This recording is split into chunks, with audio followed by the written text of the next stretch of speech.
पश्चिम बंगाल में जेपी नड्डा के काफिले को कथित टीएमसी कार्यकर्ताओं ने किया बाधित। बीजेपी ने ममता को ठहराया जिम्मेदार। ममता बनर्जी ने बताया इसे बीजेपी का ड्रामा, लोगों का ध्यान खींचने की बताया कोशिश।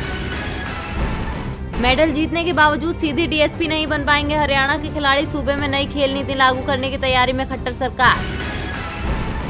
वनडे क्रिकेट की रैंकिंग में शीर्ष पर रहकर साल का समापन करेंगे भारतीय टीम के कप्तान विराट कोहली। आईसीसी की वनडे रैंकिंग में कोहली अभी भी शीर्ष पर हैं कायम।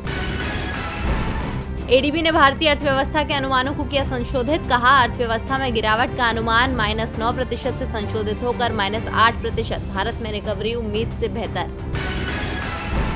गिरावट के साथ बंद हुआ सेंसेक्स 143 अंकों की गिरावट के साथ 45,960 पर हुआ बंद। निफ्टी 50 अंकों की गिरावट के साथ 13,478 पर हुआ बंद। देश जब 2022 में अपने स्वाधीनता की 75वीं वर्षगांठ मनाएगा, तब देश को नया संसद भवन भी मिल जाएगा। नए संसद भवन की आज पीएम मोदी ने आधारशिला भी रख दी है। भूमि पूजन और सर्वधर्म प्रार्थना के बाद प्रधानमंत्री ने कहा कि देश में अब भारतीयता के विचारों के साथ नई संसद बनने जा रही है। हम देशवासी मिलकर संसद के नए भवन को बनाएंगे। अगर हम अपने लोकतंत्र का गुणगान करेंगे तो वो दिन दूर नहीं जब दुनिया कहेगी India is mother of democracy.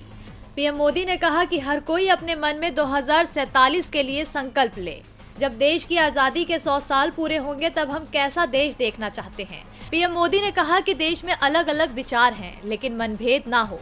Sikh गुरु गुरु नानक देव ने कहा है, जब तक दुनिया रहे तब तक संवाद चलते रहना चाहिए। लोकतंत्र में आशावाद को जगाए रखना हमारा दायित्व है। बात नए संसद भवन की करें तो ये 2 साल में बनकर तैयार होना है और 2022 की शीतकालीन सत्र नए संसद भवन में प्रस्तावित है। वैसे संसद भवन के निर्माण पर अभी सुप्रीम कोर्ट ने रोक लगा रखी है। सुप्रीम कोर्ट की इजाजत के बाद ही यहाँ नया निर्माण काम शुरू होगा। नया संसद भवन 64,500 स्क्वायर मीटर में बनाया जाएगा, जो 4 मंजिला होगा और इसका खर्च 971 करोड़ रुपए आएगा। जो पुराना संसद भवन है वो आज से 99 साल पहले 12 फरवरी 1921 को बनना शुरू हुआ था और 6 सालों में बनकर तैयार हुआ था। तब इसकी कुल लागत 83 लाख रुपए आई थी। मौजूदा संसद भवन गोलाकार है, जिसमें लोकसभा के 545 और राज्यसभा के 245 सांसद बैठते हैं, जबकि नए संसद भवन में लोकसभा और राज्यसभा के कुल 1224 सांसदों के बैठने की व्यवस्था होगी, जिसमें लोकसभा सदन में 888 सांसदों के बैठने की व्यवस्था होगी। वहीं राज्यसभा सदन में 364 सांसद बैठ सकेंगे। नया संसद भवन जब बन जाएगा तो मौजूदा संसद भवन की मौजूदा बिल्डिंग को म्यूजियम बना दिया जाएगा।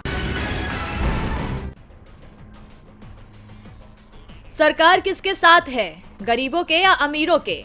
क्योंकि जब स्वास्थ्य मुसीबत आई तो गरीब तो कर्जदार हो गया, जबकि बड़ी बड़ी कंपनियों ने इस दौरान जमकर मुनाफा कमाया।